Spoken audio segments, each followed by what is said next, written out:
there are being deployed nuclear submarines. Oh, yeah. Well, we had to do that. We just have to be careful.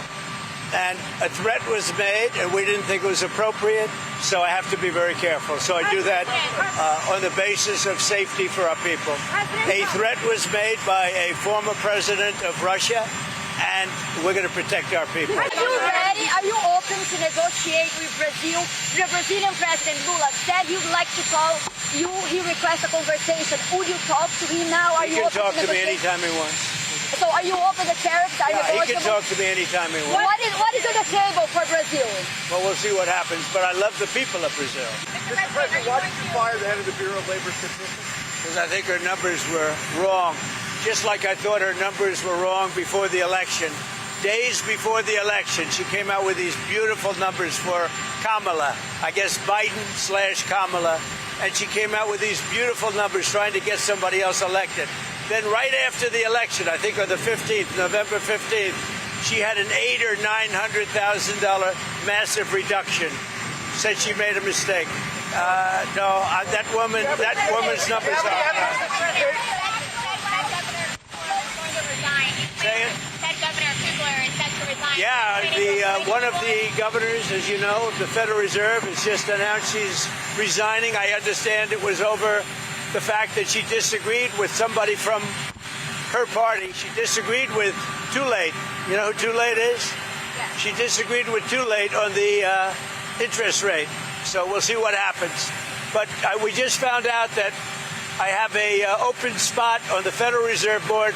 I'm very happy about that, Jeff. On the monthly jobs report, going forward, why should anyone trust the numbers? Well, that's the big thing. You're right. No, you're right. Why should anybody trust numbers? You go back to election day. Look what happened 2 or 3 days before with massive, wonderful job numbers, trying to get him elected or her elected, trying to get whoever the hell was running. Because you go back, and they came out with numbers that were very favorable to Kamala, okay, to trying to get him elected, trying to get her elected. And then on the 15th of November or thereabouts, they had an $800,000 or $900,000 overstatement reduction right after the election. It didn't work because you know who won, John? I won. But here's the thing. Your supporters have had issues with these numbers. I've had issues with the numbers for a long time. But today, we're doing so well. I believe the numbers were phony, just like they were before the election. And there were other times. So you know what I did? I fired her. Right. And so you know what? I did the right thing. If any government official going forward is presenting data or information you don't like, should they fear for their job? I've always had a problem with these numbers. You know, I was thinking about it this morning. Before the numbers that came out, I said, who is the person that does these numbers? And then they gave me stats about before the election. I had a similar problem. I mean, she gave out numbers that were so good for the Democrats. It was like unbelievable.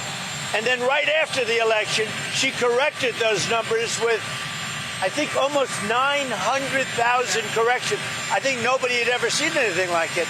Well, today she did the same thing with the 253,000, whatever the number was. No. We need people that we can trust. I mean, your question is a very good one. We need people we can trust. What about Switzerland? What would you like to see from Switzerland? You know who you plan to replace her with? I've got about 3 very good. I have a lot of good candidates. I will say everybody wants it. I've had more phone calls, but I have 3 people that they actually have a background in labor. You know, I could do a long-term thing, or I could do a temporary. It's a 14-year term. Right, but do you put someone in who actually has labor statistics experience? I'd put somebody in who's going to be honest. I have a choice. I can have 4 months. I can do a short term, or I can do a 14-year deal. So we'll see. We have a lot of people. We get a lot of good people around. Can I ask you a construction question? Switzerland. That was a shock. The tariff rate with Switzerland. It was higher than other European. Well, the problem with Switzerland, we have a $40 billion deficit with Switzerland. And I spoke yesterday to Switzerland, but we have a $40 billion deficit with Switzerland. That's a big deficit. Question on the construction. Can I ask you a question on the construction? You say you're raising $200 million. You're donating a bunch. Others are as well. Are you blocking foreigners from donating money to build that edition? Honestly, I never even thought of it, but it doesn't matter. I'm putting up my money, but it doesn't even matter. They've wanted a ballroom at the White House, and it's been very popular. You know, when we put it out You're yesterday. not ruling out that a crown prince or some European No, I'm not or looking. Asian I'm not official would looking give for money to that. You know, you have very strong restrictions as to who can donate, and we go by the restrictions. Are you going to publicize the name of the donors? It's not a lot of. I mean, it's not that much money. Will It's you funny, release but the names Are of you the gonna donors? yeah, I'll do Did you that. hear from Steve Witkoff today? I didn't even start yet, by the way. But when I do, I'll release How many it. donors do you think it's going to take to get the $200 million? Maybe one, me. But You would cut that check yourself. I would, yeah. Did you talk to Steve Witkoff today from his journey to Gaza? Did you talk to Steve Witkoff? I did. I spoke to Steve Witkoff. He had a great meeting with a lot of people, and the primary meeting was on food. And he also had some other conversations that I'll tell you about later. But he had a meeting on getting the people fed, and that's what we want. And I'll see you later on. In terms of the penalties on India, what numbers are you looking at, and are you going to be having a conversation with... Well, I understand India no longer is going to be buying oil from Russia. That's what I heard. I don't know if that's right or not, but that's a good step. We'll see what happens. Welcome to the White House. What an exciting day today. Is everybody having a good time?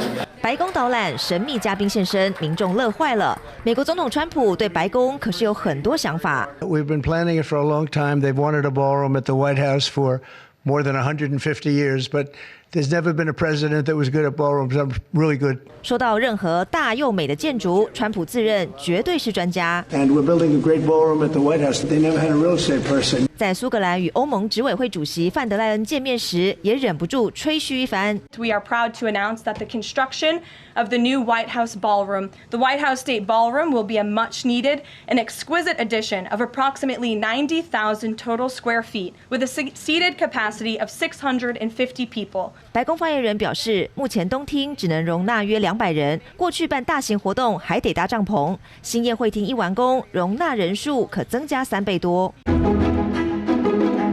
川普梦想中的豪华宴会厅，强调承袭白宫整体基调。不过设计示意图公开，非常川普风，华丽金色吊灯、古典立柱、大理石地板，尽显富丽堂皇。 Now, the White House says this will be funded by President Trump and private donors. They expect that it will be done by the time that he leaves office. 这2亿多美金巨资，钱从哪来？川普说他自掏腰包，再号召金主。而他重新掌权后，已替白宫注入大量奢华元素，金色窗帘。 黄金老鹰，各种雕像、饰品务必金光闪闪。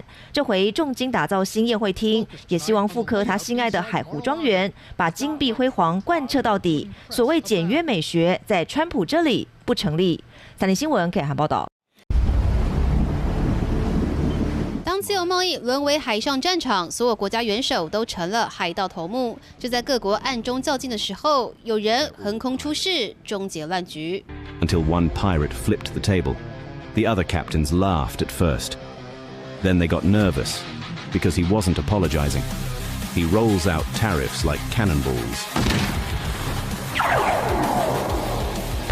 网友突发奇想，让美国总统川普化身加勒比海关税大盗，对全球发动攻击。不过，创意十足的背后却是满满讽刺。 Trade can be broken up into two categories: goods and services. 专家直言，川普在4月2号宣布解放日展示的大图版漏洞百出，因为美国在实体商品上看似对多数国家都是逆差，川普却只字未提美国赚得盆满钵满的服务类商品。 The U.S. exported $1.1 trillion in services, a third of our total exports. 事实上，欧盟早就发现，美国虽然制造业江河日下，金融、理财等服务类产品却是蓬勃发展，绝非川普所说，所有人都在占美国便宜。 The U.S. has a trade deficit with the European Union in goods, but the U.S. has a trade surplus in services with the EU. 事实上，包括澳洲、巴西、新加坡等国对美国都是逆差，这次却同样遭到对等关税无差别攻击。可以看出，美国财政赤字不断扩大，已经到了盟友沦为韭菜的地步，也让美国曾签署的14个自由贸易协定秒变废纸。但关税是把双面刃，工作机会增加的同时，物价也会增加。川普既要又要，恐怕只能享受短暂海盗式赢学快感，终究得付出美国经济外交影响力跌落神坛的代价。This world is full of pirates. But Captain Marga just walked in. 三立新闻综合报道。